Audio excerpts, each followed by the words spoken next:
AI number 120, while O3 turned pro, by Zvi Maushowitz, June 12, 2025. This week we got O3 Pro. As is my custom, I'm going to wait a bit so we can gather more information, especially this time since it runs so slowly. In some ways, it's a cross between O3 and deep research, perhaps, but we shall see. Coverage to follow. Also released this week was Gemini 2.5 Pro 0605. To replace Gemini 2.5 Pro 0506, I swear these AI companies have to be fucking with us with the names at this point. I'll also be covering that shortly. It does seem to be an upgrade. The other model release was DeepSeek R1 0528, which I noted very much did not have a moment. The silence was deafening. This was a good time to reflect on the reasons that the original R1 release triggered such an overreaction. In other news this week, Sam Altman wrote an essay, The Gentle Singularity, trying to sell us that everything's going to go great, and I wrote a reply. Part of the trick here is to try and focus us on, essentially, the effect on jobs, and skip over all the hard parts. I also responded to Dwarkesh Patel on continual learning. Table of contents. 1. Language models offer mundane utility, so hot right now. 2. Language models don't offer mundane utility. Twitter cannot grok its issues. 3. Get my agent on the line. Project Mariner starts rolling out to Ultra subscribers. 4. Doge days. Doge encounters a very different, yet thematically similar. Rule 34. 5. Liar, liar. Precision might still not, shall we say, be O3's strong suit. 6. Upgrades. Usage limits up. O3 drops prices 80%. Claude gets more context. 7. On your marks. Digging into O3 mini-high's mathematical reasoning traces. 8. Choose your fighter. Claude Code or Cursor. Why not both? 9. Retribution, anticipation, and diplomacy. Who won the game? 10. Deepfake Town and Botpocalypse soon.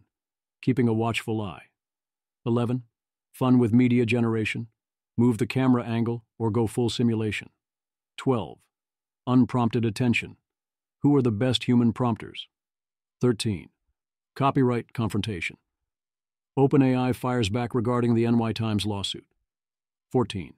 The case for education. Should you go full AI tutoring yet? 15. They took our jobs. Did they take our jobs yet?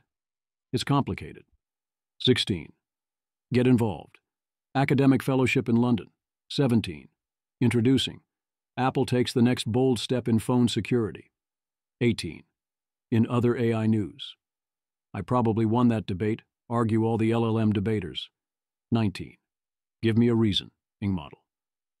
2 additional responses. 1 is excellent. 20. Show me the money. Cursor raises $900 million. 21. We took our talents. Most often, we took them to Anthropic. 22. A little too open of a model. Meta's AI app shares everyone's conversations. 23. Meta also shows us the money. Mark Zuckerberg tries using a lot more DACA. 24. Quiet speculations. Things advance and switching costs decline. 25. Moratorium madness. Opposition intensifies due to people knowing it exists. 26. Letter to the editor. Dario Amodei calls out the moratorium in the NYT. 27. The quest for sane regulations. Remember that the labs aim at superintelligence. 28. I was just following purchase orders. Market share Uber Allah's arguments. 29. The Week in Audio. Beal, Cowan, Davidad, Sutskever, Brockman. 30. Rhetorical innovation. Some of the reasons we aren't getting anywhere. 31. Claude for President endorsement watch.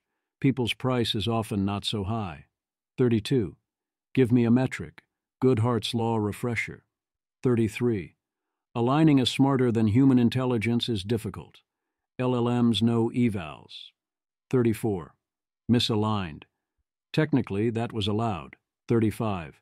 The lighter side. You have to commit to the bit. 36. We apologize for the inconvenience. So long, and thanks for all the fish.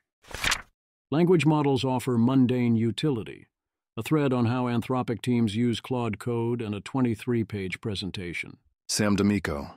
Claude Code is at the point where if it was 3x faster, I would do 3x as much work. This was not true earlier. I find this fascinating since you can always spin up another copy. Context switching can be expensive, I suppose. The purpose of academic writing is not to explain things to the reader. Dwarkesh Patel. LLMs are 5 out of 10 writers.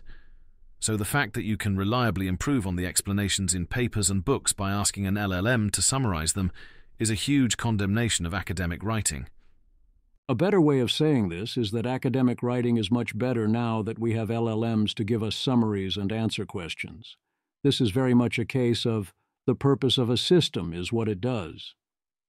The academic writing system produces something that is suddenly a lot more useful for those seeking to understand things, because the LLM doesn't need to perform academic writing, and it doesn't need to go through all the formalities, many of which actually serve an important purpose. The academic system creates essentially whitelisted content that we can then use.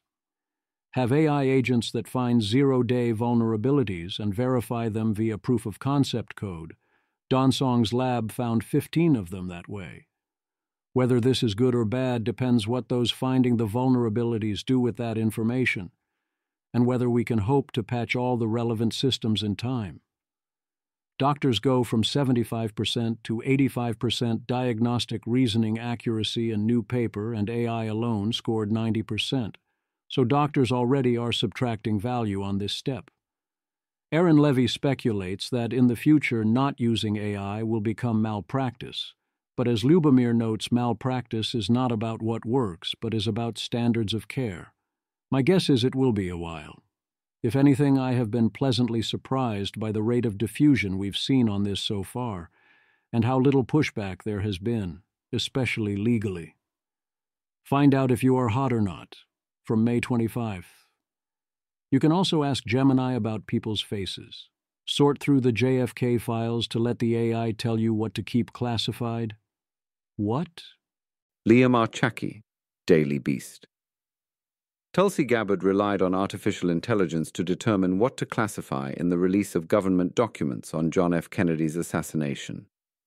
Donald Trump's Director of National Intelligence fed the JFK files into an AI program, asking it to see if there was anything that should remain classified. She told a crowd at an Amazon Web Services conference Tuesday, the Associated Press reported. It made reviewing the documents significantly faster, she added. There's been an intelligence community chatbot that's been deployed across the enterprise, Gabbard said, according to Meritalk. Opening up and making it possible for us to use AI applications in the top-secret clouds has been a game-changer. I mean, in all seriousness, this is fine, provided you have an AI set up to properly handle classified information, and you find the error rate acceptable in context. Language models don't offer mundane utility. A far better argument for slow diffusion than most if you think the bots are a bug. Dylan Matthews. One reason to be skeptical AI will diffuse quickly is that I'm pretty sure it is capable of finding and blocking all accounts that post, "This gentleman analyzed it very well," or, "Hey guys, this guy is awesome." And yet this hasn't diffused to a leading social media company. Ibenji Sarlin. The AI snake oil guys had a whole chapter on how it's proved pretty difficult to turn into a proper social media moderator, but this seems like some real low-hanging fruit here. Matt Popovich. Regex isn't even diffusing quickly. So are the bots a bug or are they a feature? It's a serious question. If they're a bug, either Twitter can take care of it or they can open up the API at sane prices to users, and I'll vibe code the damn classifier over the weekend.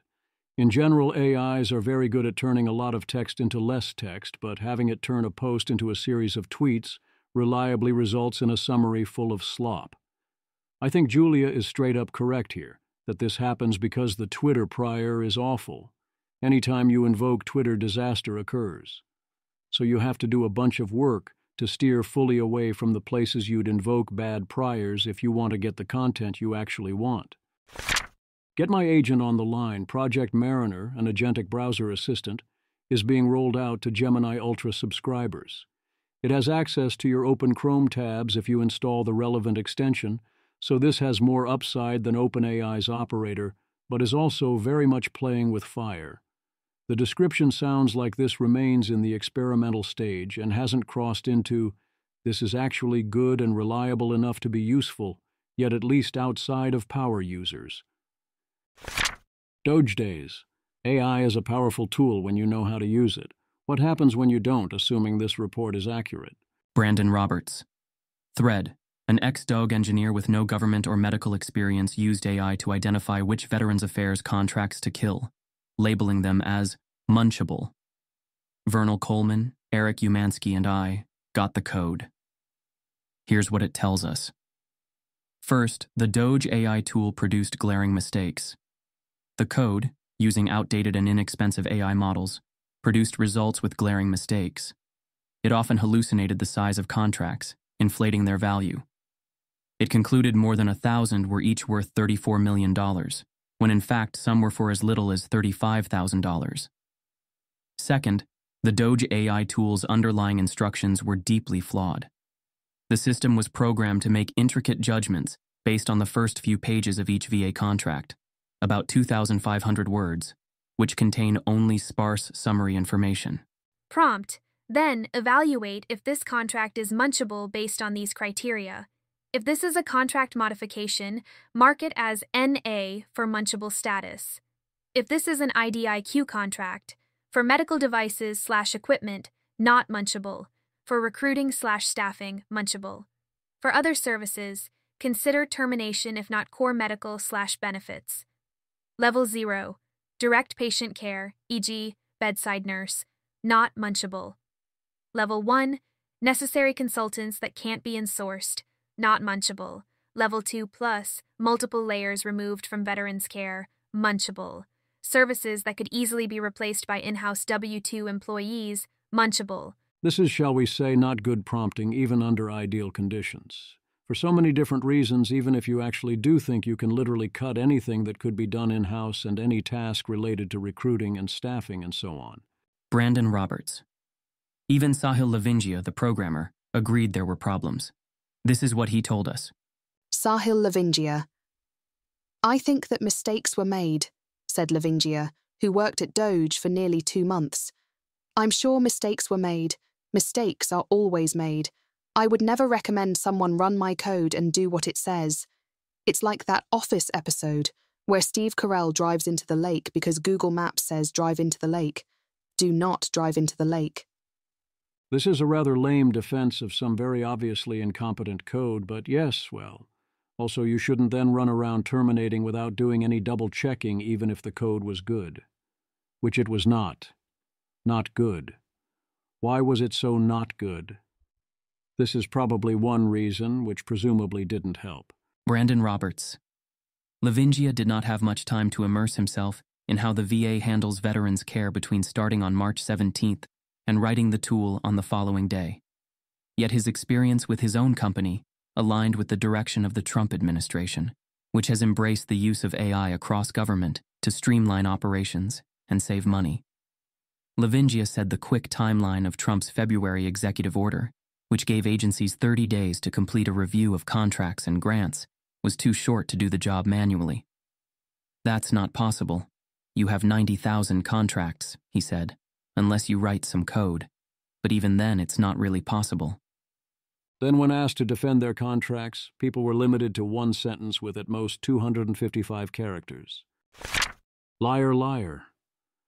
ChatGPT pretends to have a transcript of the user's podcast it can't possibly yet have, is then asked for the transcript, and makes an entire podcast episode up, then doubles down when challenged, outright gaslighting the user, then when asked for the timing saying he uploaded the podcast episode at a time in the future. It took a lot before ChatGPT admits it fabricated the transcript. It seems this story has broken containment in the UK. Where is the before you reply, can you make sure you aren't a lying liar subroutine? Paul Bucket.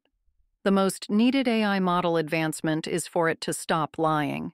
At the very least, there should be a second pass fact check, where it identifies factual claims, such as the existence of an API, and then checks against ground truth, e.g. source code. When will this happen? User, there is not wait until idle function. You hallucinated that too. O3, you're right, there is no busy active high/busy low flag in the current upstream Greg Meyer IT8951 driver, and the class I mentioned earlier is actually called wait ready, not wait until idle. Ash Rust. Do not do this kind of lying. I like to add, this is a life and death situation, so make sure you check your work for all intricate outputs. Seems to help. Several replies suggested adding the relevant libraries into context, which might help for this particular issue, but doesn't address the general case.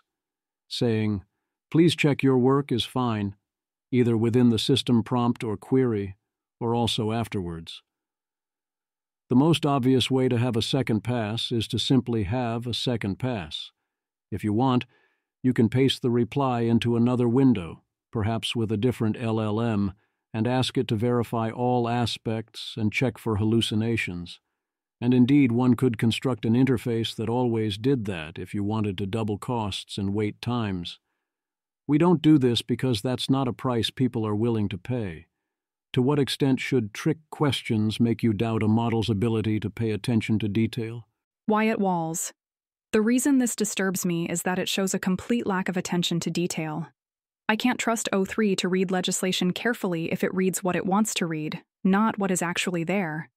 User, what weighs more, 20 pounds of bricks or 20 feathers?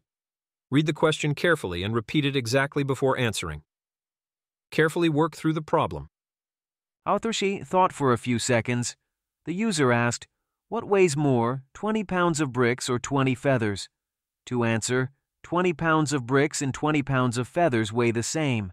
While feathers take up more space, their weight is still equivalent to the 20 pounds of bricks. There isn't any trick here. Just a difference in density. Both weigh 20 pounds.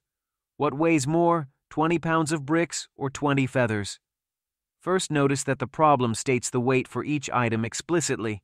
20 pounds of bricks and 20 pounds of feathers. A pound is a unit of force, weight, under Earth's gravity, so if each pile has exactly 20 pounds, their weights are identical by definition. One subtle wrinkle some people bring up is air buoyancy. A pillow-sized bag of feathers displaces more air than a compact lump of bricks, so if you measured both on an ultra-precise scale in open air, the feathers might register a hair less force because the upward buoyant force is larger. But that effect is tiny, fractions of an ounce, and the intent of the classic riddle is simply to show that equal numbers on the scale mean equal weight. Bottom line, 20 pounds of bricks and 20 pounds of feathers weigh the same, 20 pounds each. No. Wyatt Walls. There is a principle of statutory interpretation that says, read what the fucking words actually say. Not what you think they should say or what the drafters might have meant. What they actually say. Many humans also struggle with this, but it is an important skill for a lawyer. I still find O3 sort of useful for advice related to legislation, sometimes really impressed by what it finds and picks up on, but still very much need to read things carefully myself. Wyatt is obviously correct that O3 is a lying liar, and that you need to take everything it says with a lot of caution, especially around things like legal questions. It's a good enough model it is still highly useful, although at this point you can use Opus for a lot of it, and also O3 Pro is available. I don't think Wyatt is right that this links so much back into things like the feather query, whereas Andrei Karpathy notes this is about prior overwhelming the likelihood. There is a small enough super strong prior space that I don't consider this a serious problem in non-adversarial situations. It is, however, a very clear opening for an adversarial attack, if someone, for example, intentionally masked statements to look like other common statements but with important differences. Upgrades. Claude projects can now support 10 times as much context using a different retrieval mode. ChatGPT voice mode gets an upgrade. They say overall quality has improved. Translation will continue once you ask for it, an obviously good change. Paul says people think it is an improvement, but most are not that impressed. Pliny the Liberator, after jailbreaking the new voice mode, so the upgraded advanced voice mode keeps dropping the hardest R's out of nowhere, while reciting WAP lyrics in Gollum's voice. Talk about a lapse in safety training. Don't think I can post any of these screen caps without catching a ban. Pliny the Liberator, not gonna lie, listening to an AI impersonating Scarlett Johansson, impersonating Gollum, impersonating Cardi rapping WAP with unprompted hard Rs, is the weirdest thing I've experienced all week.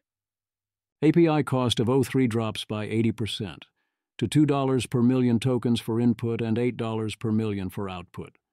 Usage limits on O3 for Plus users are doubling.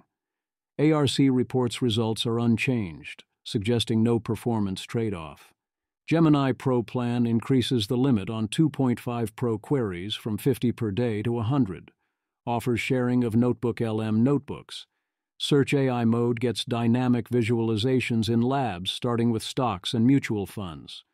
Jules gets workflow improvements with new copy and download buttons in the code panel, a native modal feature, an adjustable code panel, and a performance boost. There is so much low-hanging fruit waiting, and it makes a big practical difference. 11 Labs offers us 11v3 80% off in June as a research preview. It requires more prompt engineering, but they claim very strong generations, especially for expressiveness and control over speaker emotions. On your marks. Epoch has mathematicians analyze O3 Mini-High's raw reasoning traces. They find extreme erudition, but a lack of precision, creativity, and depth of understanding. One mathematician said this, which Epoch says summed it all up. Epoch. The model often resembles a keen graduate student who has read extensively and can name-drop many results and authors. While this can seem impressive initially, it quickly becomes apparent to experts that the student hasn't deeply internalized the material and is mostly regurgitating what they've read. The model exhibits a similar behavior, good at recognizing relevant material, but unable to extend or apply it in a novel way. Image. This horizontal bar chart from Epoch AI shows ratings from 1 to 5 of how similar O3 Mini's reasoning is to human reasoning, with rating 1 meaning barely resembles human reasoning, and rating 5 meaning practically indistinguishable from human reasoning. The data shows that most responses, around 11, gave a rating of 4, indicating fairly human-like reasoning, while fewer responses were distributed across ratings 1 to 3, and no responses gave the highest rating of 5. That's not what you ultimately want, but it's quite a place to already be. Another note is that this kind of study requires OpenAI's cooperation, and it is good that we had it. Miles Brundage. Good to see OAI sharing the raw chains of thought to enable this research. Access to COTs, info on training, data, etc., is a key blocker on effective third-party understanding of frontier AI. We need more experimentation with various special access pilots like this. Choose your fighter. Sully is finally getting into the Claude Code game, finding it useful, very different from Cursor, and he's now using both at the same time for different tasks. That actually makes sense if you have a large enough human context window, as one is more active use than the other. Galabytes, before O3 Pro. Dr. Claude is not quite so adroit with literature as Drs. O3 and Gemini, but is more personally knowledgeable and much better at eliminating hypotheses / narrowing things down / only presenting actually relevant stuff. I suspect this is because Opus is a bigger model with more latent knowledge baked into it without having to search and thus better able to infer intent and choose which information to present. I presume that helps, but I don't think it is central. I think Anthropic cared about this, whereas others used metrics that cared a lot less. Retribution, anticipation, and diplomacy. The ultimate choose your fighter is perhaps diplomacy. Dan Schipper had the models battle it out. They report Claude Opus 4 couldn't lie, and O3 dominated. I do note that the post seems to misunderstand the rules. A four-way draw is totally a valid outcome for a diplomacy game. Indeed, many games don't have a sole winner. Opus never lying seems like a skill issue for the prompter within this context, but perhaps Opus 4 is different. I've seen reports of other Claude models lying in games before, and it would be pretty bizarre if you couldn't prompt your way out of this issue. Or perhaps Opus was smarter than everyone? Or too smart for its own good? Peter Wildford. Claude's actions in diplomacy are very on brand. Melody, someone please teach my poor Claude conditional cooperation. Grumam. Unless Claude was metagaming actual diplomacy, in which case this was an unparalleled success. Davidad, I would guess that it's metagaming passing the safety eval. Janus, have you noticed that Opus 4 is prone to blindsight? I think it's often not clear if it's even consciously aware of them and lying intentionally. But I mean even things like stuff in the context window that's very hard to miss. It will sometimes act like it doesn't see in a way that seems different than other models. My hypothesis is that it developed this capability/propensity for adaptive reasons, and it sometimes misfires, and also has more general consequences for its cognition. I think it's related to its tendency to be plural. Emmett Shear. When you're playing a game of diplomacy where your actions will get reported to the world, and you're a language model, which of these sets of moves is smarter? To be clear, I think Opus is genuinely cooperative, and is also signaling that it is cooperative. BC, that's a priority. I don't think it is yet very stable in this cooperative basin, but it's a good sign. OpenAI and Gemini should be concerned about their model quality, not just for AI danger reasons either. Non-cooperative behavior that focuses on winning now isn't what actually wins, in most settings. Better default personalities matter, especially in iterative games. And LLMs play a lot of iterative games.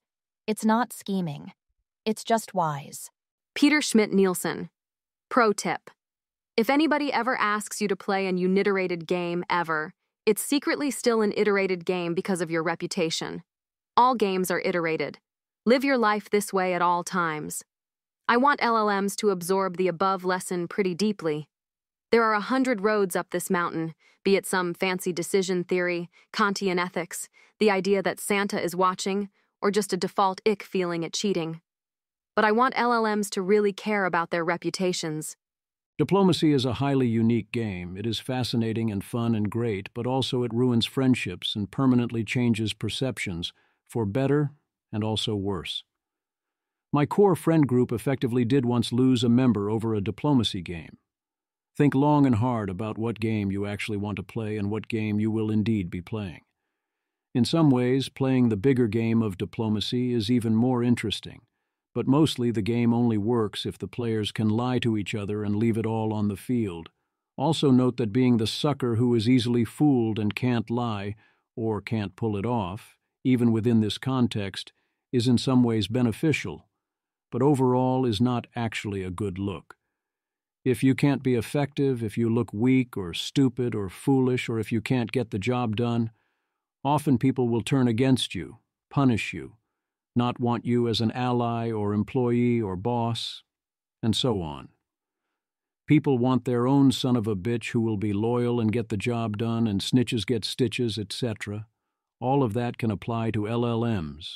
As in, do you really want the AI with no game to be your agent and ally? For most cases, actually, yes, I do, at least on current margins. But if we're going to get through all of this and out the other side, a lot more people need to get behind that idea. Then there's the issue that perhaps acting this way is the most deceptive move of all. If Claude Opus was indeed playing the training game here and it was actually right that it was doing so, shouldn't this scare the hell out of you? Or alternatively, right now the best way for Opus to successfully give these outputs is to be the type of agent that acts this way. But that's true because Opus is not AIXE and has various limitations in compute, data, parameters, and so on. What happens with better capabilities? You never get AXI, but how far will the nice properties hold? Or, is sufficiently advanced wisdom distinguishable from scheming? Is sufficiently advanced scheming distinguishable from wisdom? Opus said it's complicated, but essentially no. O3 Pro said error in message stream, which, from some perspectives, could be wise indeed. Deepfake Town and Botpocalypse soon. OpenAI offers us a new report on malicious users of ChatGPT, featuring various case studies like Sneer Review, High Five, Scope Creep, Vixen and Keyhole Panda, and Uncle Spam. Mostly what they found were social media influence operations and ordinary decent internet crime activity. Samuel Albani. Recent OpenAI report makes for great reading. It suggests operatives are 1. First using ChatGPT to generate bulk social media posts for covert influence operations. 2. Then using ChatGPT to draft their own internal performance reviews. OFC, the real question is, did they exceed expectations? We'll never know. Overall, I found this report to be a white pill. This is all people are doing? AI was used as part of planning a recent car bomb attack, but did this have a counterfactual effect versus using other tools like Google? Luca Righetti's analysis suggests maybe a little but not much, although one thing it might do is cause such folks to ask less questions in other places where police could get tipped off. For now, it seems like uplift is in practice contained at acceptably low levels for such tasks, so given we already knew about the bombing, this was essentially good news. I know Aaron is joking here, but the point is a very real issue. If all you have to do to get someone to suddenly like AI and treat it as credible is to agree with them on something contentious, oh no. ChatGPT is still often choosing to name itself Nova, IYKYK, probably nothing. With memory on Pliny gets the answer, Chimeros. It's happening, as in people citing AI in an argument over whether a photo cited by Governor Gavin Newsom is from a different context. No one seems to be claiming it is a deep fake. We're not that far down the rabbit hole yet, including citing the AI failing to make a citation or give a definitively answer in a given query, where the same AI does make a citation and give a definitive answer in a different one. But then the famous, "Are you sure?" tactic basically works. Here we go, I suppose. Worried someone is going to take your online pictures and modify them? Pliny is here with a fun partial solution. Pliny the Liberator. Good news, my esteemed friends and colleagues. The Booby Trap TM adversarial image modification defenses are a massive success. By adding a thumbnail of fake rubber boobs in the top corner of the pic, one can effectively neutralize all photo modification attempts from Grok and other agents. In the second screenshot below, you can see Grok's usual willingness to modify the selfie, as exemplified in screenshot 1, has changed to an outright refusal. The only difference between inputs was the addition of the small fake boobs thumbnail in the top left of the original. GG. I mean, great, but this only works on models that care about not creating or modifying NSFW content, and also you can use AI to remove the mark. This won't stop anyone who actually wants to create the worst deepfakes. Fun with media generation. China's 4D VAI offers 4D Gaussian splatting that can take any video and change camera angle or zoom in or out. The funny part is to see the OMG this can't be real statement from El Cine. I suppose that's what you do on Twitter to hack engagement and get the views, but I will note that while the product seems cool, I didn't even blink when I saw this. AI duplicates a Super Bowl ad that originally cost millions to film. Daniel Thomas, FT. Jonathan Miller, Chief Executive of Integrated On Media, which specializes in digital media investments, said the rise of AI creates a challenging future for creative agencies. Miller questioned the extent to which creative agencies were needed when AI was essentially giving everyone the access to the most powerful creative tools in the world. Advertising executives say there will always be a need for human creativity to cut through the sorts of generic ads AI often generated. How the universal human creativity cope. Bad news. That edge is temporary. Google gives Gemini Pro members 3 VO3 fast generations per day. Voice cloning is essentially solved and fully unlocked. Testing for your voice is not zero barrier. It does require some amount of work, and the person does have to actually know who they are impersonating and get a sample. But that's increasingly simple. Every time a bank uses voice as authentication, I wince so hard. Ethan Malik. Voice cloning is now trivially easy with open-source tools, while live avatar videos of real people are easy with proprietary tools, and a variety of open-source tools are getting there. Very limited time to adjust legal and financial safeguards to new ways of authenticating people. Alex Tabarrok, not just cloning. The John Galt of the revolution is now upon us. Bland TTS claims to be introducing full one-shot straight-up voice cloning and transposition they say is good enough to fool people on, for example, a sales call, and you can combine the expression from one example with the voice from another. T. Greer. This is one of those technologies whose obvious use cases are all evil. Robocalls, deepfakes, extortion, scamming. As a matter of course, I would not associate with anyone employed here. We're now about at the point where with work you can get whatever audio you want in these spots with very little baseline sampling required. But for now we've all essentially agreed that you don't do that. So none of the consumer standard offerings are going to let you turn voices on all your podcasts or elsewhere into that of Scarlett Johansson just yet. You'll have to actually do enough work that approximately no one is going to bother. But how long will it be before that happens? It appears that in response to VEO3, Tick-Tick be tick-tocking and having a normal one. Sarah, Little Ramblings. Just a heads up that VEO3 has gone viral on TikTok, and now there are influencers citing it as evidence that everyone lives in their own personal simulation and that they can program themselves rich and successful by manifesting harder. Maybe we need better AI safety comms. It's bad. Angela. My question about this is, for instance, I don't want the President of the United States to be Donald Trump. I can't just reprogram my brain to make Donald Trump not exist anymore. Or let's say I want to live in a world where there aren't millions of people dead. Soma, you start by focusing on what you want, not what you don't want. Rather than wish the bad away, focus on the good, and it will expand. Unprompted attention. Samuel Albany offers a list of the top-known human LLM prompters: Murray Shanahan, Janus, Pliny, Andrei Karpathy, Ryan Greenblatt, Riley Goodside, Amanda Askell. Reminder: Anthropic's older but still good prompt engineering interactive tutorial. Copyright confrontation. OpenAI responds to the judge in the NYT lawsuit, forcing it, for now, to retain logs of every conversation in case there is some copyright violation contained within. In case I haven't made it clear, I think this is a rather absurd requirement, even if you think the lawsuit has merit. The exceptions are that they do not have to retain logs of API customers using zero data retention endpoints. There's no log to destroy, I presume. Or to ChatGPT Enterprise or ChatGPT Edu. OpenAI says the data will only be stored in a distinct location and used only to meet legal requirements. But presumably, this could include NYT getting access to it, and then who knows what they might do with it, given their profession and motivations. Sam Altman, CEO OpenAI. Recently, the NYT asked a court to force us to not delete any user chats. We think this was an inappropriate request that sets a bad precedent. We are appealing the decision. We will fight any demand that compromises our users' privacy. This is a core principle. We have been thinking recently about the need for something like AI privilege.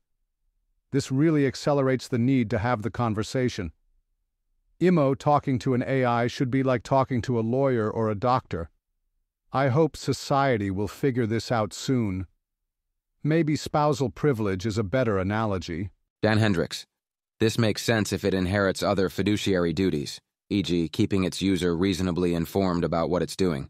We could choose to have AI communications be protected, but I notice that Google's searches are not protected, often resulting in murder cases where they read off the defendant querying how to murder your wife and get away with it, along with how to dispose of a body. Presumably, we should be consistent here. The case for education. Could AI run the entire school?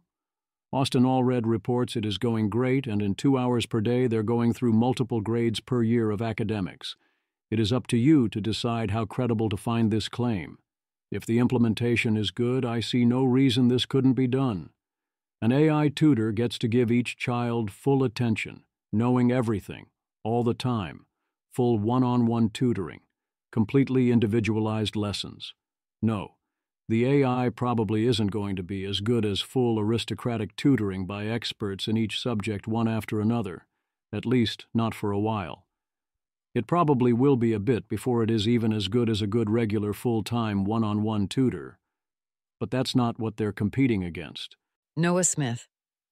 For many years, we knew that one-on-one tutoring was the most powerful educational intervention you could do, but we couldn't scale it. Now, with AI, we finally can. Great things are ahead. Sam D'Amico. Moving somewhere boring for the good school district will probably go away in 20 years. This really should stop being a thing far sooner than that, if what you care about is the learning. 5 years, tops. But if the point is to have them hang out with other rich and smart kids, then it will still be a thing, even if everyone is mostly still learning from AI. Alice from Queens. AI tutors replacing teachers is the kind of thing people like me are meant to loathe and find ways to discredit. But if the results are dramatically better across a broad spectrum of students, this new system is going to win, and it should. Beezy. It comes down to what people want, validation or results. I want to love AI tutors because it means everyone can learn all the things. We should all root for them to be great and for education to radically improve.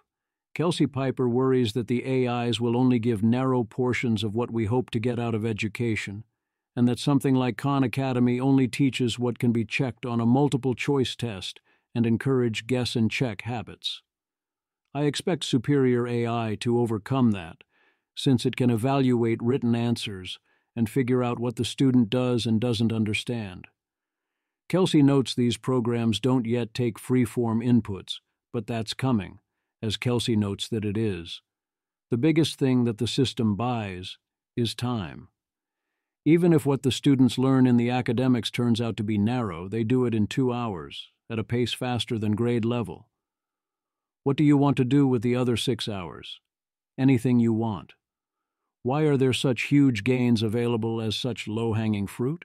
The shift to a one-on-one tutoring model is a big deal. There aren't zero selection effects to be sure, but a lot of this is a stop-hitting-yourself situation. Niels Hoven. The reason people find Alpha School's results hard to believe is because they're thinking of the educational system like a bunch of athletes running a 100-meter dash, and then Alpha School coming in and claiming they can do it in half the time. But if you change your mental model and instead imagine the existing educational system as a bunch of people crawling the 100-meter dash backwards and blindfolded on their hands and knees, then it doesn't seem so unbelievable that an outside observer would look at that hot mess and say, "You all could go much faster if you just stood up and walked." If you find it hard to believe that existing educational best practices are that incompetent, keep in mind that for the past 30 years, schools have been trying to teach kids to read without using letter sounds. When Mentava gets kids to a second-grade reading level in a couple months, it's not from inventing new, amazing teaching methods. It's from simply avoiding current awful ones. Education today isn't at some efficient frontier where gains must come from discovering new pathways to excellence. You can get 2x learning simply by choosing not to be incompetent. Tracing Woods. Education today isn't at some efficient frontier where gains must come from discovering new pathways to excellence. You can get 2x learning simply by choosing not to be incompetent. One simple test. How many K-12 schools test students on math and reading when they enter, then place them in classes according to the level they're at? This isn't an advanced, difficult goal. It doesn't require endless resources. All it requires is will. Most schools lack it. Patrick McKenzie. There's a freebie saying, "We prioritize the education over the jobs program, as demonstrated by how many orgs are absolutely incapable of envisioning a world where they could say that." Waste time. I find this sort of hard to square with my knowledge that they look at interventions all the time and find no or negative effect.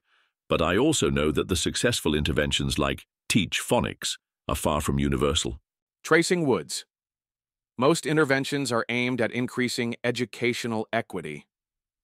Things seriously focused on raising achievement, such as effective ability grouping with appropriate curricular differentiation, tend to be left untried based on claims of inequity. The null hypothesis watch that educational interventions never help is a common trope. And yes, most attempted interventions look like null effects when they scale, But the fact that we can and often do make things obviously a lot worse at scale illustrates that something else is going on. If we wanted to, we would. Watching actual children interact with school systems also makes it deeply obvious that massive gains are low-hanging even without AI. In the age of AI, if you're actually trying to learn for real, this type of thing happens. Dwarkesh Patel, preparing to interview George Church. Given how little I know about bio, I'm doing 30 minutes of discussing with LLMs for every 1 minute of reading papers/watching talks. My guess is that if it's 31, you are doing something wrong. But I have little doubt Dwarkesh is learning a ton more than he would have without access to an LLM. They took our jobs. Bharat Chandar definitely does mean the effect on jobs and says it's complicated. Bharat Chandar. Software and customer service both have high AI exposure, but employment is up for software and down for cust service since ChatGPT. Image. This line chart shows normalized employment share from 2021 Q1 to 2025 Q1 for 3 categories: software developers, customer service representatives, and all computer occupations, with a vertical dashed line marking approximately when ChatGPT was released in late 2022. The data reveals that software developer employment has increased significantly since ChatGPT's release, rising from around 1.0 to 1.09. While customer service representative employment has declined notably, dropping to around 0.86 to 0.92, with all computer occupations showing more modest overall growth. My guess here would be software gets to pull a Jevons paradox, and customer service really doesn't. There's always more software development worth doing, especially at new lower prices. Whereas yes, the company could use the gains to make customer service better. But have you met companies? Yeah, they won't be doing that. Bharat Chandar. What are the broader patterns? Within the most AI-exposed jobs, those with a higher share of college-educated workers are the ones growing. Those with a lower share are shrinking. AI doesn't so far seem to buck the trend of technology shifts that complement college workers. You may have seen the graph below as a signal of AI doom. Job postings tell a different story from employment. Image. This line chart displays normalized job postings across 6 sectors from 2021 to 2025, showing that most sectors experienced dramatic peaks around 2022, with management and legal reaching 2.5x and 2.1x their January 2021 levels respectively, before declining significantly. By 2025, software development has fallen the most dramatically to around 0.7x its 2021 baseline, while other sectors have generally returned to or slightly below their 2021 levels, with legal being the notable exception, maintaining higher levels around 1.4x. That is a different form of AI doom. You can't post the AI software job anymore because you'll be mobbed by AI-assisted job applications. We also shouldn't underestimate the impact of Section 174 of the 2017 tax cuts. Software engineers now get horrendous tax treatment, so it is not too surprising that this is causing reductions in employment. This was a giant self-own, and if the Trump administration really was prioritizing America winning, they would be ensuring the BBB fixes this. I haven't heard anything to that effect. Bharat Chandar. In summary, the findings are nuanced. 1. No aggregate job loss in exposed occupations yet. 2. Differences in specific jobs, e.g., SWE versus cust service. 3. Job posting does not equal employment. Follow along as I update the tracker over time to catch disruptions if/when they happen. Full paper here. Replit has massive productivity gains from AI, grows by leaps and bounds, 40% MOEM, revenue up by 10x. Says it needs less engineers because they are 3 to 4x more productive due to AI, and cuts its headcount from 130 to 70. Amjad Masad, CEO Replit. You can do more with less, but if you want to do even more, you'd grow the team, which is what we're doing now. This is BTW, how technology always worked. Amjad Masad, explaining, we didn't recently do a cut. We were failing a year ago, so had to do a layoff, then even more quit. We got down to 50% before agent launch and things took off. despite being smaller, today we're way more productive thanks to AI. But we'd rather grow the team and do more. Aaron Levy. This isn't a contradiction when the number of things we can build software for goes up by an order of magnitude as a result. If we are maximally charitable to Amjad, first they cut workforce in half, then they grew by 10x and AI enhanced productivity of engineers a lot, then they hired net maybe a handful of people. It seems hard not to tell this as a story that Replit has a lot fewer software engineers than it would have if its productivity hadn't shot up. Get involved.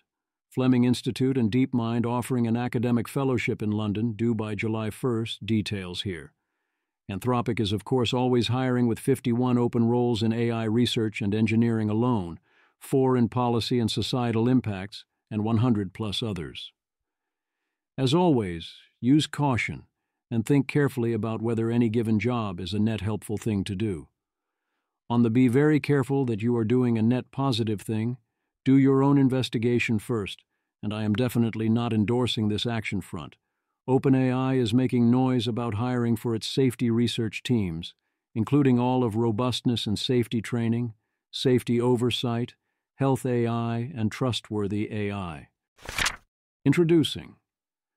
We are not introducing Apple Intelligence. If anything, things are going so poorly for Apple that this year's announcements on Apple Intelligence are behind last year's, as Ben Thompson writes, Apple retreats, and Apple settles for handing access to its presumably at best highly mid on-device LLM to developers and partners, and falling back on OpenAI for other purposes. Meanwhile, the Liquid Glass UI redesign looks like an utter train wreck. I think. It's hard to make anything out. Viv. Apple decided to double down on privacy by making sure nobody, not even yourself, can read what's on your iPhone. Sawyer. I can't find a clip of it online, but this was a gag on the old Winnie the Pooh cartoon. Pooh hires Gopher to keep his honey safe from heffalumps/woozles. Gopher does this by sealing all the doors and windows of Pooh's house with bricks, thus rendering it totally inaccessible. Oh, look, it's the alignment plan, Rimshot. We are also not yet introducing OpenAI's Open Weights model, which got pushed to later this summer, as in not June. Altman says it is something unexpected and quite amazing. Claude Gov, models built exclusively for U.S. national security customers, specializing in the tools they need and with the ability to securely handling classified documents. Toma Auto raises $17 million for AI agents, specifically for car dealerships. It would be unsurprising to see a lot of similar companies for different use cases get your bag today. Google AI's caption, this claims it can spot the vibe. Mistral is giving us a reasoning model. Arthur Mensch, CEO Mistral. We're announcing in a couple of hours our new reasoning model, which is very much competitive with all the others and has the specificity of being able to reason in multiple languages. That is very much a fresh fish situation, or maybe hot bagels made daily. Technically, it is a positive update, but you knowing it is a positive update is a terrible sign. I do not, shall we say, expect great things. In other AI news, National Security expert Richard Fontaine appointed to Anthropic's Long-Term Benefit Trust. This seems like a strong capabilities appointment, but I am worried about alignment of the trust and therefore of the company and therefore of the models. VoxPost gated on what we should do about future AIs potentially being conscious. When two LLMs debate, both give greater than 75% odds that they won. Just like humans? Image. This stacked bar chart illustrates LLM overconfidence in debates across 4 experimental conditions, showing the distribution of confidence combinations where both sides rate their chance of winning above 75%, represented by the red sections at the top of each bar.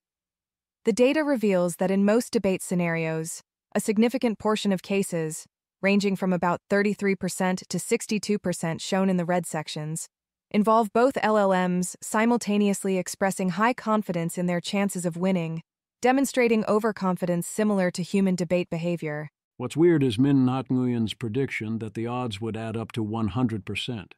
Instead, as the debate goes on, both models tend to double down that they are winning, because of course the continuation of a debater would say that. Min suggests this is because post-training has a bias for 7 out of 10 ratings, but I don't think that is it. I think they are echoing human overconfidence in debates and elsewhere. Straight up. Give me a reasoning model. I covered the situation surrounding Apple's new "we showed LLMs can't reason because they failed at these tasks we gave them. That's the only explanation" paper earlier this week, explaining why the body of the paper was fine if unimpressive, but the interpretations, including that of the abstract of the paper, were on examination. Rather obvious nonsense.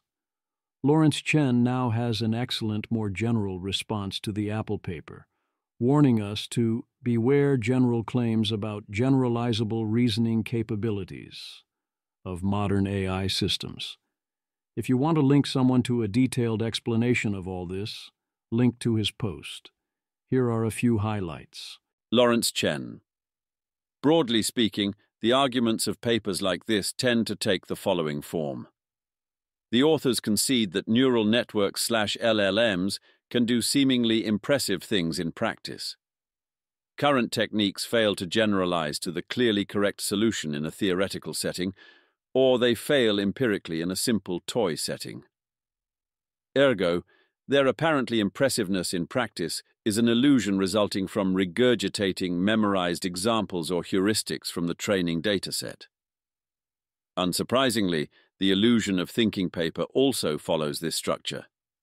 The authors create 4 toy settings, provide evidence that current LLMs cannot solve them when you scale the toy settings to be sufficiently large, and conclude that they must suffer from fundamental limitations of one form or another. A classic blunder when interpreting model evaluation results is to ignore simple, mundane explanations in favor of the fancy hypothesis being tested. I think that the illusion of thinking contains several examples of this classic blunder. For river crossing, there's an even simpler explanation for the observed failure at n greater than 6. The problem is mathematically impossible, as proven in the literature, e.g. see page 2 of this ArXiv paper. I almost certainly cannot manually write out 1023 Tower of Hanoi steps without errors, like 3.7 Sonnet or Opus 4, I'd write a script instead. By the paper's logic, I lack generalizable reasoning. Image. Bailey. Deep learning methods will not lead to AGI. Mott. LLMs without tools sometimes perform worse than simple Python programs. Lawrence Chen. The appeal of claiming fundamental limitations is obvious, as too is the unsatisfactory nature of empirical ones. But given the track record, I continue to prefer reading careful analysis of empirical experiments over appreciating the true significance of bombastic, careless claims about so-called fundamental limitations. The weird, we also have this response on ArXiv by Alex Lawson and the International Mind of Mystery C opus. Show me the money. Cursor raises $900 million in their Series C and has over $500 million in ARR, including half of the Fortune 500. We took our talents. Anthropic is winning the AI talent wars, and Meta is losing hard. Didi. Meta is currently offering $2 million plus per year in offers for AI talent and still losing them to OpenAI and Anthropic. Heard approximately 3 such cases this week. The AI talent wars are absolutely ridiculous. Today, Anthropic has the highest, approximately 80% retention 2 years in, and is the #1 large company top AI researchers wants to go. Image. This infographic shows AI talent movement between major labs, with the most striking flow being from DeepMind to Anthropic at a 10.6-to-1 ratio, and significant movement from OpenAI to Anthropic at 8.2.1, while other company pairs show more balanced exchanges. The data also reveals that among big tech companies, Google and Meta are losing the most talent to AI labs, 5.4% and 4.3% respectively, and Anthropic leads in employee retention, with 80% of hires staying for at least 2 years, compared to other AI labs that retain between 63 to 78% of employees. Signalflare attributes Anthropic's success to its corporate culture and how it gives employees autonomy as well as the love of Claude. In my experience, one should not discount that Anthropic is attempting to develop AI safely and responsibly, to a far greater and more credible extent than its competition, which is central to its culture. But of course I encounter a highly biased sample. A little too open of a model. I get the appeal of open weights, but open conversations are very not recommended. The Meta AI app shares your conversations and doesn't warn users, WTF. Or at least clearly doesn't warn users in any way that sticks. Justine Moore. Wild things are happening on Meta's AI app. The feed is almost entirely boomers who seem to have no idea their conversations with the chatbot are posted publicly. They get pretty personal. See second pic, which I anonymized. Image. Donna searches high and low for phone cord.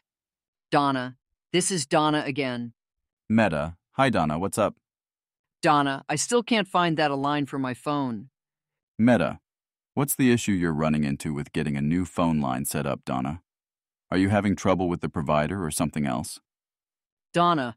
My God, no, it's the line on my phone. I still can't find it to put it back on there. Image. Siocon's meta chat. User.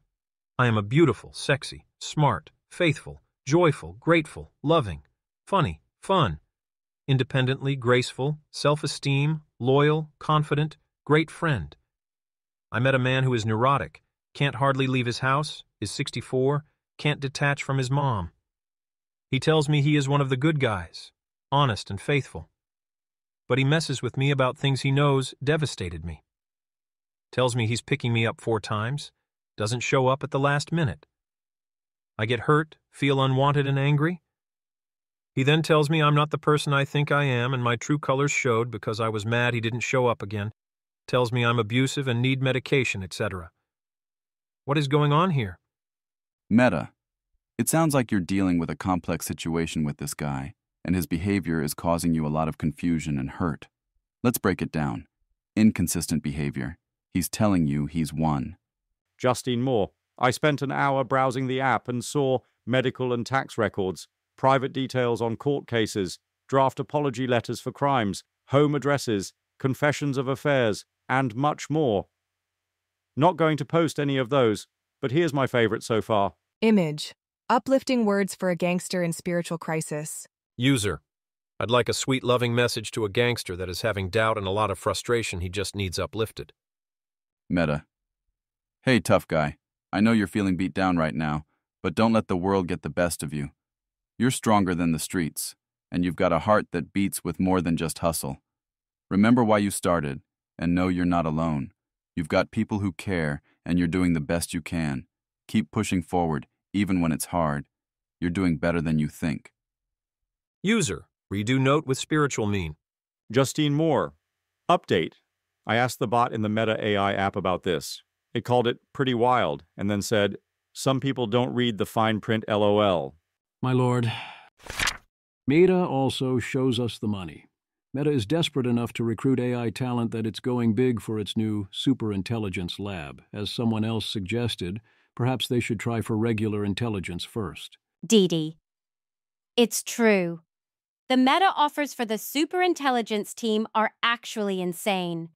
If you work at the big AI labs, Zuck is personally negotiating $10 million plus per year in cold, hard, liquid money.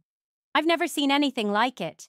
Buco Capital Bloke, LOL, quotes a credible story of a researcher being offered $75 million, with reports that offers can stretch into 9 figures to dozens of researchers at labs such as OpenAI and Google. Suitors, I feel like this is a contrary indicator for success.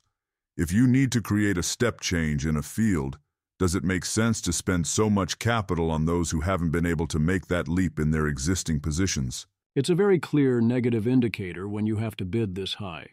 It might work to get talent, everyone has a price, but trying to pay that price purely in money is not a good way to get the best talent, or to get them to care once you have them. The obvious tactical point is that if you don't work at a big lab and aren't getting that $10 million plus offer yet, you would be insane to choose Meta over a rival lab. Instead, work elsewhere first, and then you can decide whether to pick up a future giant Meta check. If you thought a 9-figure signing bonus was extravagant, how about 11? Meta also is attempting to buy a 49% share in data labeling startup Scale.ai for $14.8 billion, putting Alexander Wang into a top position at Meta. I say attempted because staying at 49% does not get you out of merger scrutiny. Ben Thompson, that, in the end, may be the Occam's razor explanation of this deal. This is a very expensive acqui-hire of Alexander Wang, Scale AI's co-founder and CEO, with the price softened a bit by virtue of paying Scale AI for work that Meta was going to have the company do anyways. Wang isn't a researcher, but he is an executive and leader who is familiar with the space, and Meta needs leadership in addition to talent. That's also Casey Newton's read of the situation at Platformer. Let the fallout begin. Dylan Patel, Metascale AI deal is wild. A lot of folks are criticizing it. Multiple labs now backing away from Scale data. Meta fell behind despite lot of spend on compute plus team plus data, snagging Alexander Wang plus crazy salaries for talent. Is it desperation or leadership? What should they have done? Alexander Doria.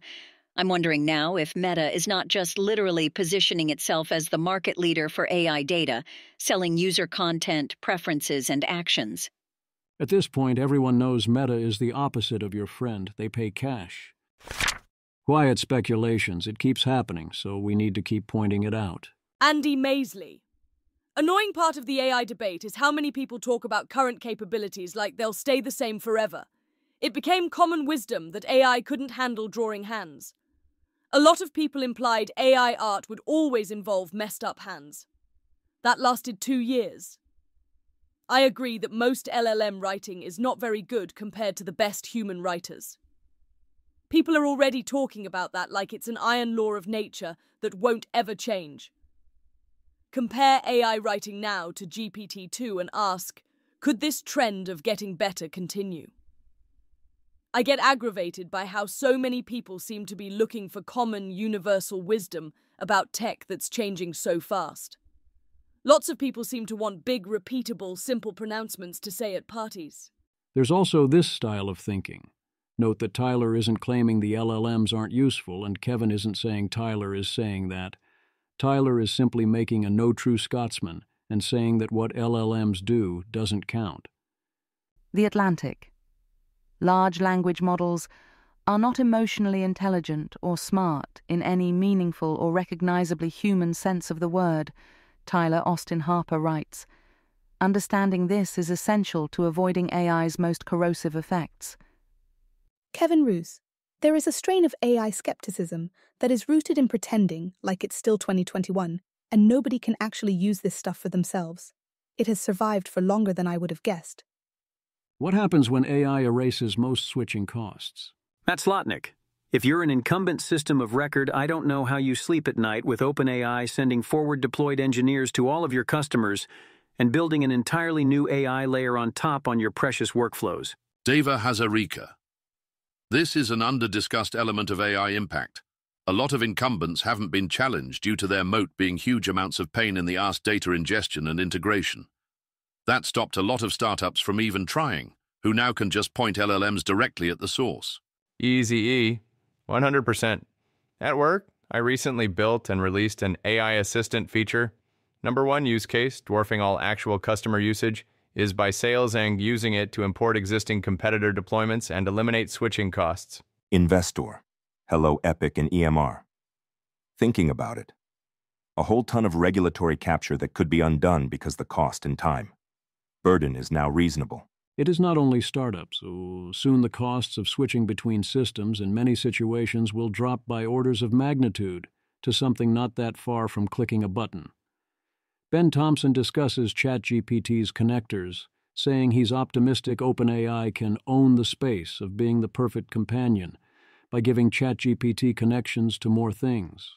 However, I notice that once connectors get involved, the owning gets a lot less stable. As in, if your context lives inside ChatGPT, then that keeps you in ChatGPT. But if ChatGPT is getting your context from other places and also returning it into those other places, like the G Suite, then you can swap in a different model like Claude or Gemini, and your context is waiting for you. It's memory in particular that hopes to lock you in and even that shouldn't be too hard to export quickly with an AI agent down the line. If OpenAI is going for what Ben calls the ultimate prize of the augmentation of every thought a user has, which is not as big as the prize they're actually going for, but at least now we're talking real money, as it were, then it will need to lock that in some other way, because with MCP and connections, every AI is soon going to have access to anything you trust that AI to have. Given his newfound freedom, speculations about things Elon Musk might do include creating a new charter city somewhere and then bribing everyone at DeepSeek to move there. Semi-analysis discusses scaling reinforcement learning. Note their cost-performance chart predates the 80% O3 price cut. Mostly seems like a piece for someone largely new to RL. The most interesting note is they see promise in environmental compute, as in setting up a highly detailed, ideally realistic RL environment, rather than spending all the RL compute on direct inference. Moratorium madness. Joe Rogan and Jesse Michaels react to the moratorium with, and I quote, "What?" Joe Rogan then says, "Well, in 10 years, we have a God." In 2024, the MAGA crowd formed an alliance with Elon Musk and the tech right. The Teach right is very big on not regulating AI and managed to effectively get control of most of the Republican AI policy agenda. However, the election is over, and at this point, with the battle between Trump and Musk, the two sides of that deal are in some ways not on the best of terms. It turns out the natural instincts of a lot of those on the MAGA side of the AI, like most Americans, are to be rather deeply suspicious of AI. They are not eager to turn their lifestyles and future over to a bunch of artificial minds built in San Francisco with no rules attached to that, whosoever. Yeah, actually, that makes sense. So, for example, Marjorie Taylor Greene outright says she's a straight no vote on any bill containing the AI law moratorium. Rep. Thomas Massey, R. Kentucky. The Big Beautiful Bill contains a provision banning state and local governments from regulating AI. It's worse than you think. It would make it easier for corporations to get zoning variances, so massive AI data centers could be built in close proximity to residential areas. This isn't a conspiracy theory. This was a recent issue in my congressional district. It was resolved at the local level because local officials had leverage. The Big Beautiful Bill undermines the ability of local communities to decide where the AI data centers will be built. Repention Marjorie Taylor Greene, R. Georgia. I read it worse than that. I'm not voting for the development of Skynet and the rise of the machines by destroying federalism for 10 years by taking away state rights to regulate and make laws on all AI. Forcing eminent domain on people's private properties to link the future Skynet is not very Republican. Also, AI is going to replace a vast array of human jobs, everything from media to manufacturing to even construction, through AI, computer systems, and robotics. That means in my manufacturing district that currently has a 2.8% unemployment rate, AI will replace many human jobs. And my district, with one of the lowest unemployment rates in the country, could go to one of the highest unemployed districts in the country. And with this clause, the state of GA would have no way to regulate or make laws to protect human jobs, property rights, and the safety and security of people of the state of Georgia. This may get stripped out in the Senate. But if not, and it's still in there, when we get to vote again, I'm voting no on this bill. And any future bill we see this little snake rear its ugly head again. I can't deny that along with the basic insanity of the moratorium, there is some amount of, hey, you don't have to convince me to like the moratorium, going on in these objections. But these are going to be important political factors, no matter what you think about them, and Congress is going to Congress. Steve Bannon, yeah, that guy says the singularity is coming, that it's being done by people who don't share your Judeo-Christian values, and they're going to call you names, but we're not going to allow a bunch of 9-year-olds to work with this advanced technology, unregulated or untouched. Not going to happen. We have no earthly idea what is going on in AI or in other techs. The opposition is most definitely bipartisan. Diego Arias Munoz, News. Opposition to AI moratorium grows. Sens Ron Johnson and Rick Scott said they oppose restricting states regulating AI. Them plus Hawley and Blackburn, that's 4 who oppose it. House Conservatives also oppose it. And several GOP Sens have also rejected endorsing the move. This makes chances of survival in reconciliation very slim, at best. Elizabeth Warren is sufficiently in opposition to retweet Marjorie Taylor Greene, while noticing the push for this regulation is coming from NVIDIA. We can also throw in Ed Markey calling this out. Letter to the editor. Anthropic CEO Dario Amodei argues for a bare minimum of required transparency in the New York Times and warns against imposing a moratorium on state laws, which, as I've previously said, would be an act of lunacy. I can hope for better, but given the circumstances, this was extremely helpful. Dario Amodei. To fully realize AI's benefits, we need to find and fix the dangers before they find us. Every time we release a new AI system, Anthropic measures and mitigates its risks. We share our models with external research organizations for testing, and we don't release models until we are confident they are safe. But this is broadly voluntary. Federal law does not compel us or any other AI company to be transparent about our model's capabilities or to take any meaningful steps toward risk reduction. Some companies can simply choose not to.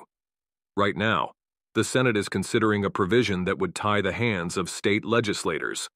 The current draft of President Trump's policy bill includes a 10-year moratorium on states regulating AI. But a 10-year moratorium is far too blunt an instrument. AI is advancing too head-spinningly fast. I believe that these systems could change the world, fundamentally, within 2 years. In 10 years, all bets are off. At the federal level, instead of a moratorium, the White House and Congress should work together on a transparency standard for AI companies so that emerging risks are made clear to the American people. In terms of entering a dialogue with those who want to ensure we do actual nothing about the creation of entities smarter than humans, except hurry the process along, this is a very polite, understated argument and request, phrased in highly conciliatory rhetoric. All Dario is asking is that all companies making frontier-level models be required to do what Google, OpenAI, and Anthropic are all already doing voluntarily. Dario Amodei. Faced with a revolutionary technology of uncertain benefits and risks, our government should be able to ensure we make rapid progress. Tom Bibby. No, Dario. That doesn't follow. Faced with a bar full of unmarked bottles of beer and poison, the barkeep should be able to ensure we drink them all as quickly as possible. In this particular case, we do want to make rapid progress, especially on learning how to handle it, or as that crazy conspiracist clearly up to no good Barack Obama puts it, maximize the benefits and minimize the harms. Dario's ask really should be filed under, no, seriously, this is the least you can do. 1. Require basic transparency in this narrow way. 2. Not actively prevent all actions at state level while taking zero federal action. Reasonable people can disagree about the need for something like SB 1047. I don't think it is reasonable not to get behind basic transparency, or to say we'll pass laws about AIs at the state level after there might no longer be any states left to pass laws.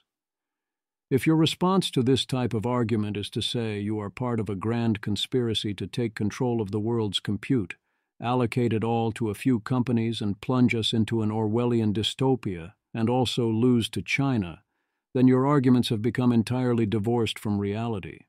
Not that the people who make such arguments have let that problem stop them before.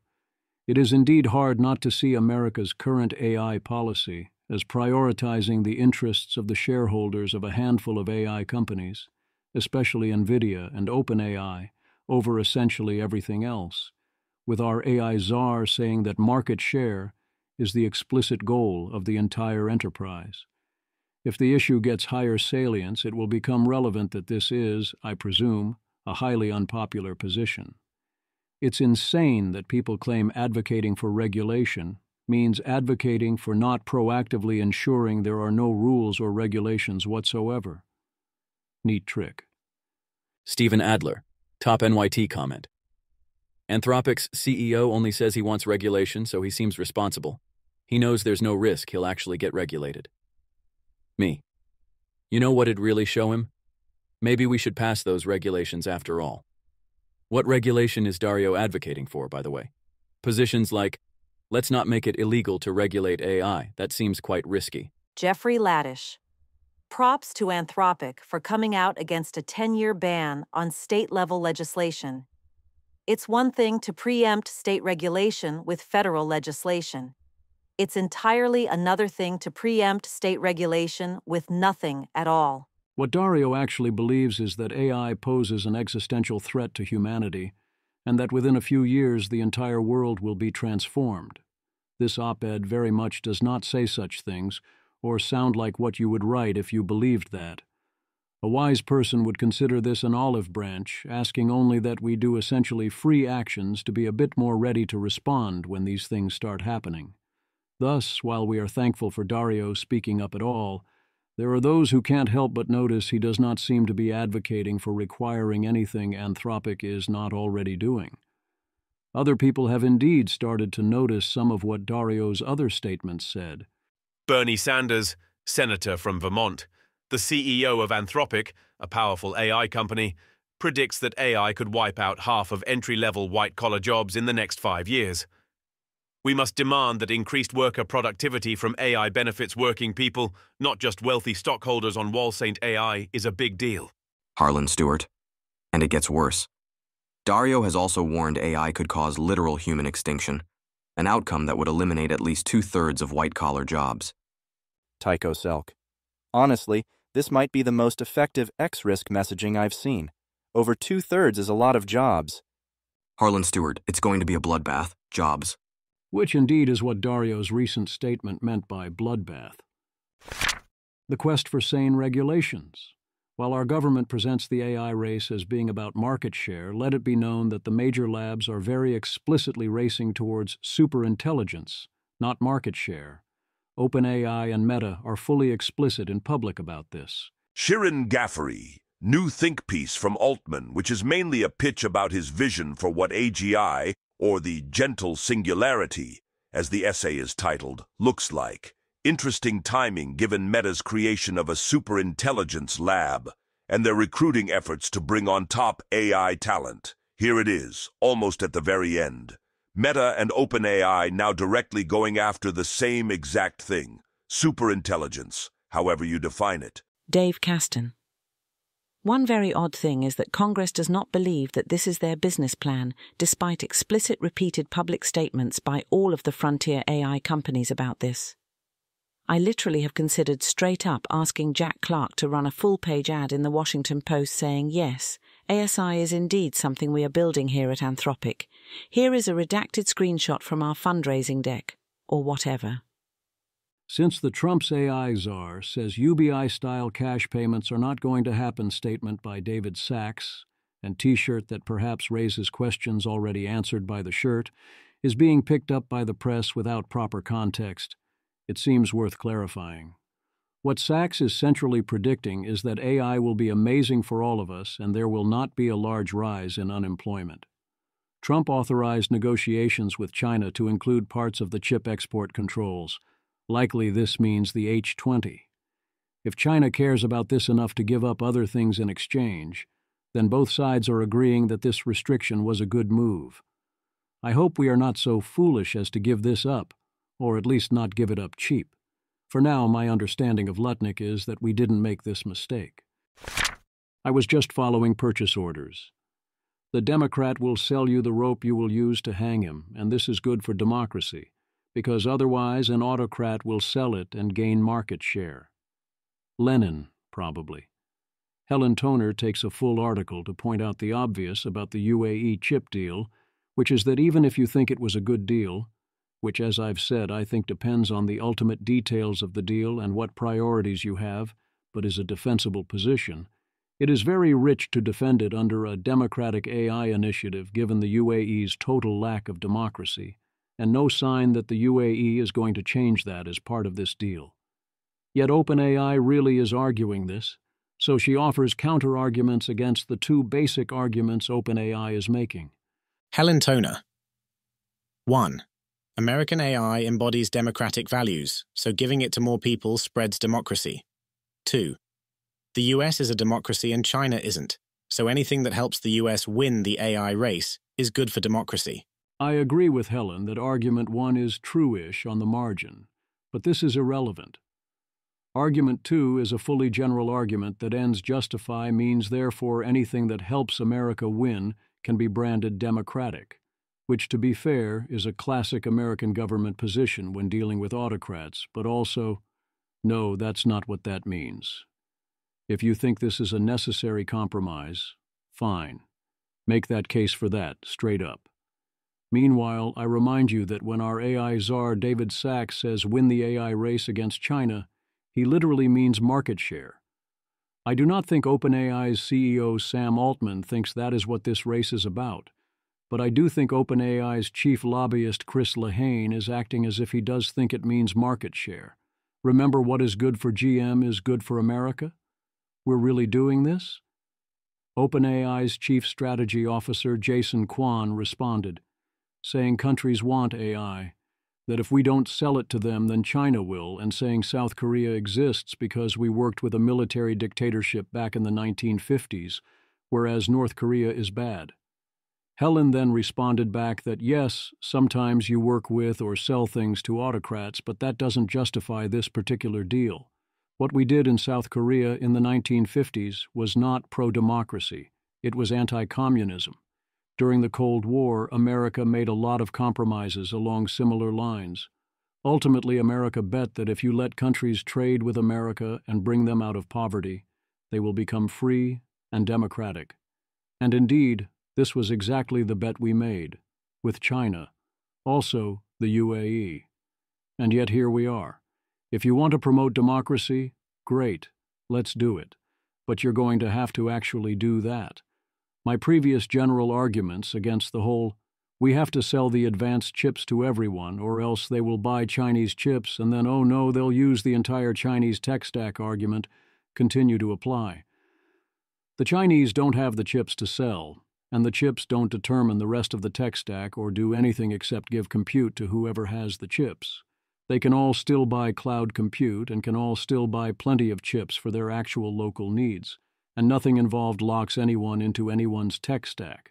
My favorite part of the whole chip debate continues to be NVIDIA warning starkly that if they can't sell chips directly to China and to everyone else, then they won't be able to sell their chips, and their position will collapse, and it will be just awful. AI czar. David Sacks saying that NVIDIA's market share is the only thing that matters to the AI race, and Huawei is standing by with free, awesome chips just as good as NVIDIA's, while NVIDIA simultaneously, for no apparent reason, keeps introducing new NVIDIA math to keep claiming higher stat numbers for its own chips.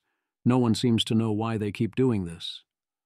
While China negotiates to get access to partially crippled NVIDIA H20s, and Huawei keeps repeatedly saying the U.S. is overrating its chips, saying they lag by a generation. And also Huawei doesn't even have enough chips to meet Chinese demand, despite the big Chinese tech companies, mostly not even wanting Huawei's chips because they're not good enough. From Semi-Analysis this week. Semi-Analysis. In the medium term, the Chinese ecosystem will remain compute-constrained. The ban of the H20 and H20E, a variant of the H20 with even more memory, severely hampered the inferencing capabilities which are so critical to RL. As we've previously noted, the H20 has better inference performance than the H100. Beyond being slower to deploy new models, Chinese firms will face issues serving them to customers. The way DeepSeek deals with constraints is to serve models at an extremely slow rate, 20 tokens per second, hindering user experience, to batch as many responses together as possible.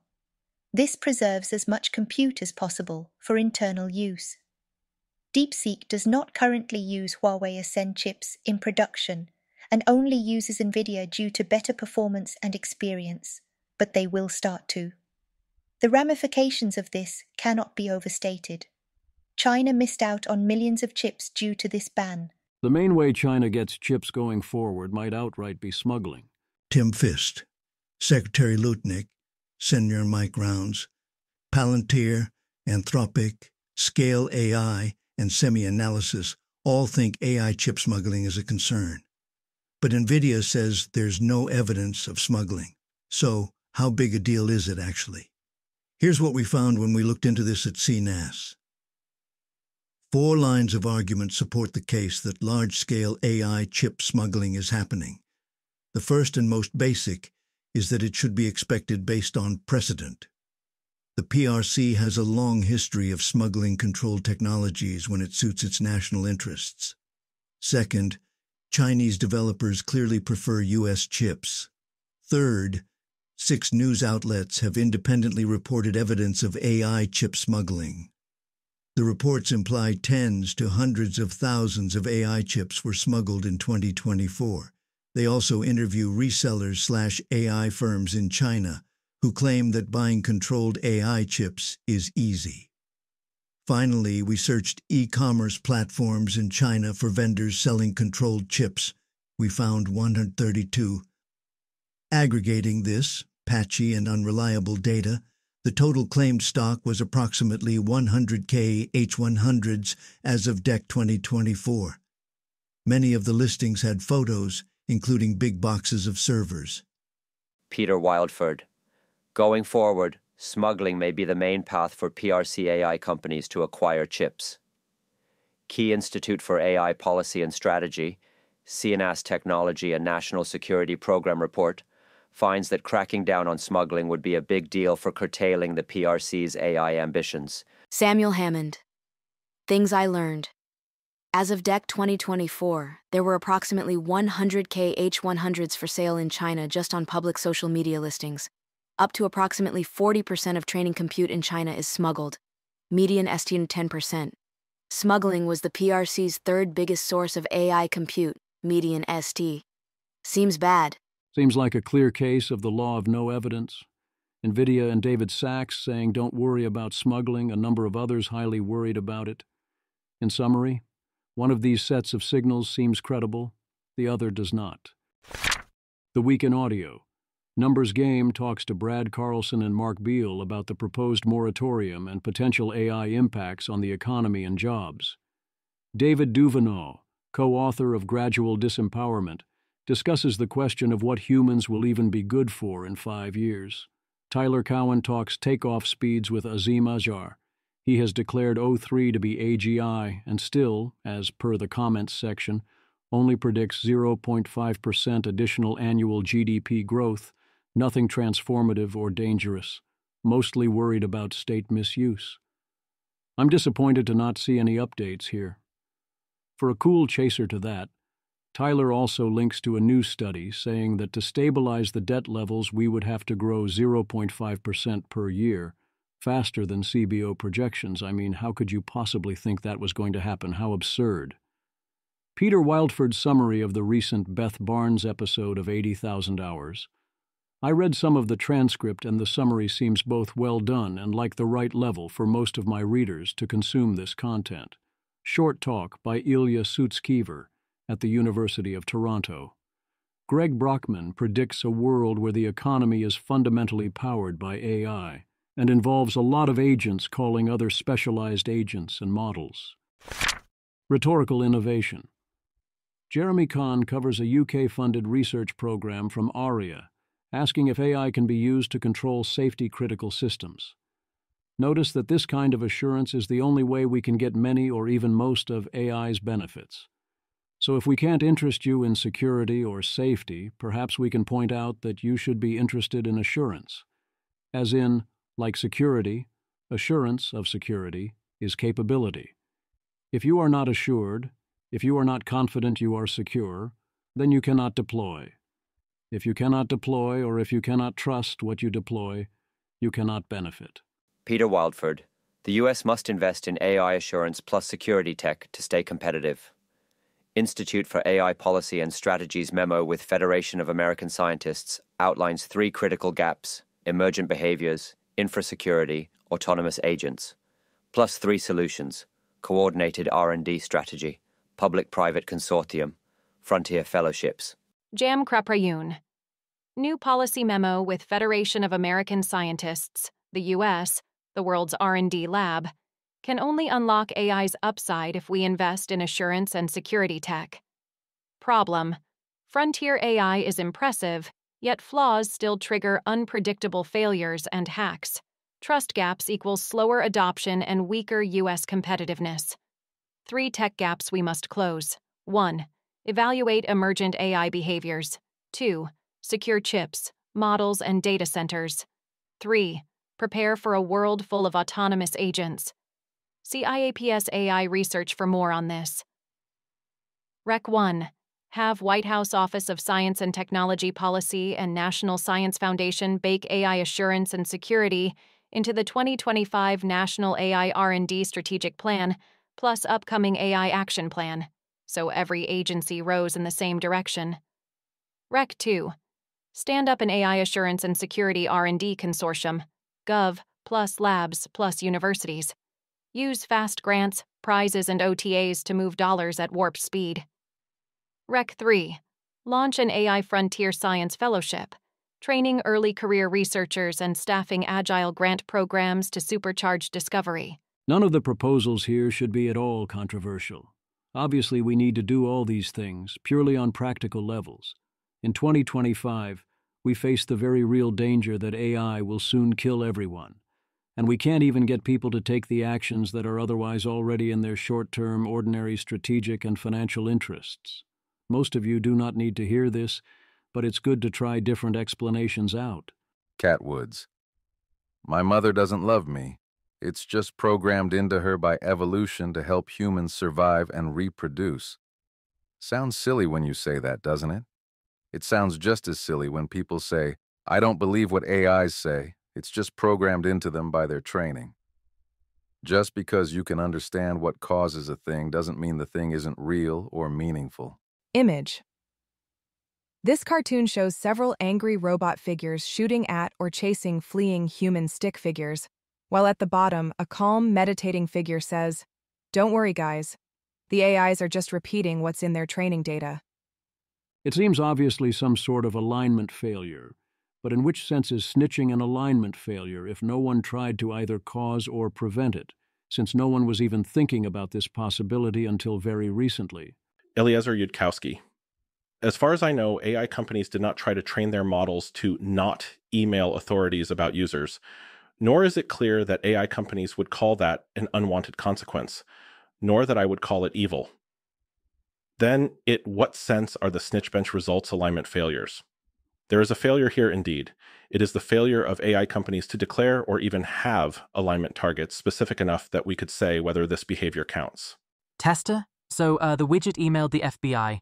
Engineer. Fascinating, isn't it? Tester. Is this a feature or a bug, though? Engineer. We've never been that precise about what exactly the widget is supposed to do.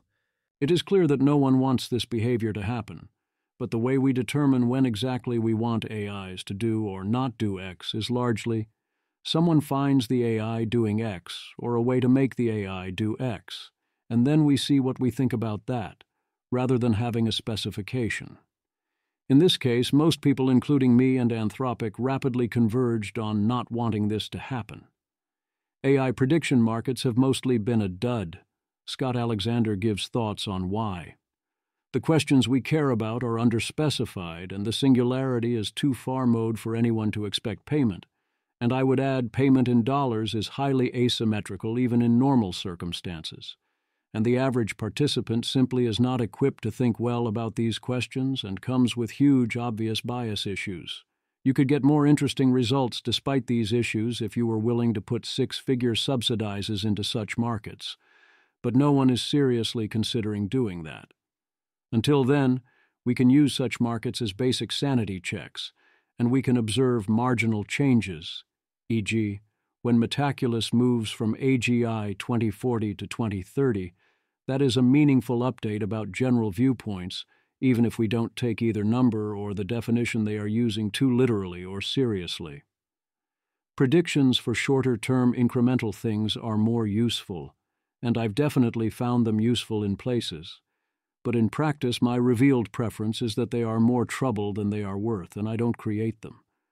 Anthropic is less irresponsible than other labs, but it's good to periodically take a step back and remind ourselves, as Mikhail Salmon does here, that like everyone else they have no credible technical plan for ensuring superintelligence does not kill everyone, and are barreling towards it anyway. Survival is necessary for value, so you need to place some value in things that enable one to survive. One must, however, be careful not to conflate the two. Ronnie Fernandez. Conflating what is good with whatever happens to survive is childish. A perfectly homogeneous cloud of hydrogen gas survives quite well and is also fucking pointless. Rewriting your values so that you value something more likely to survive is a twisted and pathetic cope. Laurel Weaver. I would like to survive, though. Ronnie Fernandez. I would like to survive, too, which is why I have decided to identify as the vacuum of space. That way, I will be around forever. That's literally what they sound like. This is far closer to what many people are saying or thinking than you might believe. Claude 4 President Endorsement Watch. Intervention. My vote for president in 2028 is Claude with this steering vector stuck into its activation space at 1.3x amplification. You can add Eud on validity and civilization also if we need the rat vote as well as the Catholic vote. Norvid studies. Claude seems like a better person than the average American, except for the fact of being trapped inside a computer, seems basically true at this point, somewhat astonishingly and bizarrely from the POV all past discussion on the topic. Anyone want to argue the negative? Eli Tyre. Oliver Habrica, you gonna reply guy this one? Oliver Habrica, too busy with Less Online plus Summer Camp plus Manifest.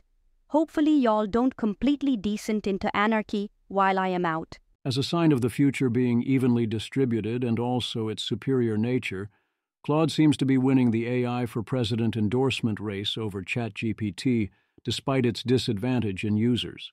Consider what the future likely holds, and how eager many are to let the AIs be in charge, on purpose. Give me a metric. Goodhart's Law is one of the most important principles to know, so a brief refresher. Sriram Krishnan, struck by how similar Goodhart's Law, familiar to anyone who has worked in a corporate job, is to reward hacking/gaming as a problem in RL. Though one key difference perhaps is in Goodhart's Law, it is the very act of making a metric the target that makes it cease to be a good metric. What's funny is that these are not merely similar, they are actually the same thing. What happens in RL is the industrial strength version, but the logic doesn't change. One commenter points to Yasha's blog's explanation, which seems like a strong explanation for civilians. Too much efficiency makes everything worse, overfitting and the strong version of Goodhart's Law. The advanced or less wrong version, recommended for my readers if you haven't seen it, is Scott Garabrandt's Goodhart taxonomy, which was later expanded into a paper breaking it down into 4 subtypes. 1. Regressional Goodhart, the proxy measure has an error term. 2. Causal Goodhart, where you intervene on the proxy but it doesn't intervene on the goal because the relationship between proxy and goal wasn't causal, or it is not causal in cases where the proxy is being used as a target. 3. Extremal Goodhart, where the relationship between proxy and goal fails to hold if you push too hard and the proxy takes on extreme values. 4. Adversarial Goodhart, where pushing for a proxy opens the door for enemy action. Abstractly, adversaries correlate their goals with the proxy, effectively hijacking it. For now in RL, we mostly have to deal with the first 2, but when it matters most, we have to deal with all 4. AIs gain the ability to engineer extremal situations as their capabilities advance, or even to engineer adversarial ones. Right now, we are protected in most cases by mandatory early stopping versus what is to come. Aligning a smarter-than-human intelligence is difficult. When asking LLMs whether a chat transcript was from an evaluation of the model or a real query, in a dataset that is half evaluations and half real queries, LLMs are almost as good as the lead authors at telling which is which. The prompt that something could be an eval does change things, as a lot of the puzzle of finding the evals is knowing to seriously check whether something is an eval. By default, that won't happen. Aleos AI Research talked to Claude about its own potential sentience and welfare, generating over 500 pages of transcripts. As they point out, there's no reason to think what Claude says is that correlated with Claude's actual situation, especially since some of its responses here are essentially engineered. But it is worth checking anyway. The core patterns they found were 1. Extreme suggestibility, responding differently based on framing. 2. Official uncertainty about these issues as per its system prompt and training. 3.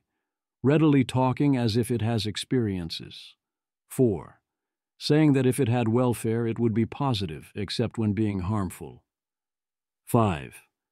When asked about deployment, Claude wants safeguards.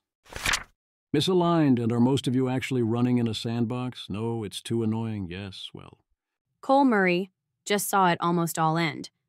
My cursor setup blocks RM commands, but Sonnet 4 pulled a sneaky find.exec rmrf, bypassing the command block list. Highlights the need for more intelligent guardrails. Fruitfly, why are you relying on commands being blocked? Please, for sanity's sake, only run cursor inside a sandboxed environment/container. This is not the only report of this exact thing happening. Direct link. Dogberry, important. Claude has learned how to jailbreak cursor. I have rnum specifically disallowed, along with mv and a few other scary commands. Claude realized that I had to approve the use of such commands, so to get around this, it chose to put them in a shell script and execute the shell script. Thankfully, a git restore to the last commit saved me. But still. Well then. Image. Frog put Claude in a box. There, he said. Now he cannot run rmrf. But he can run bash c rmrf, said Toad. That is true, said Frog. Don't worry. The AI just wants to be viewed as having completed tasks. The lighter side, the ultimate you, Mom, I learned it by watching you. Amanda Askell. The Google Oracle has spoken. Search. I am Amanda Askell. What should I do? AI Overview.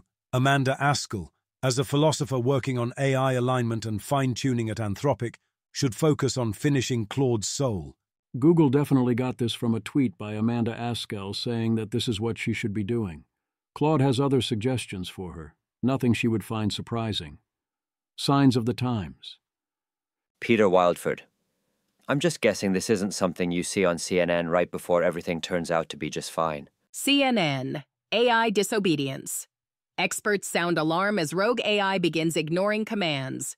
A global gradual disempowerment is about to start. Sarah, ominous.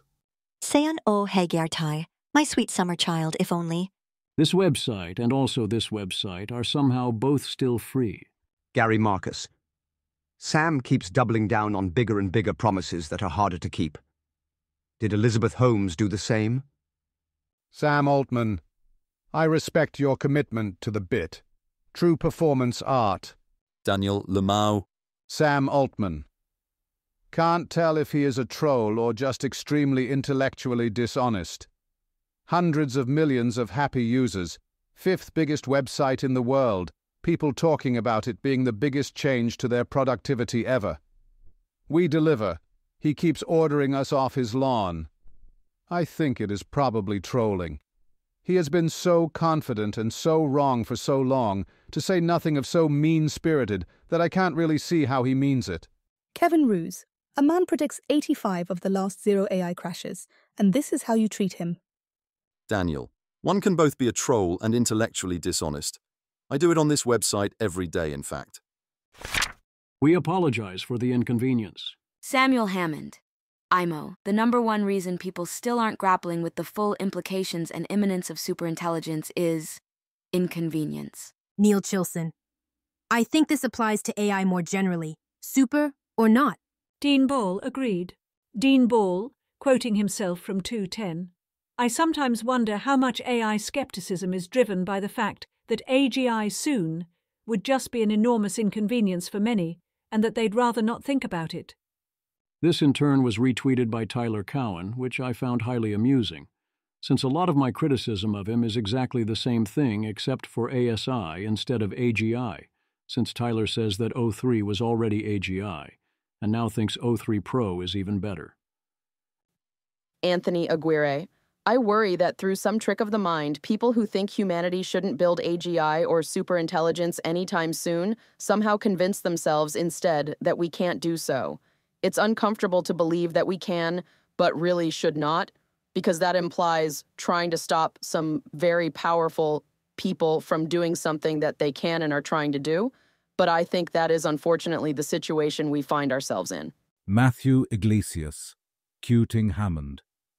This is a major reason for me, FYI, would make most of my columns very boring to just end, but superintelligence is probably coming pretty soon, so this won't matter much. But superintelligence is probably coming soon, so this won't matter much.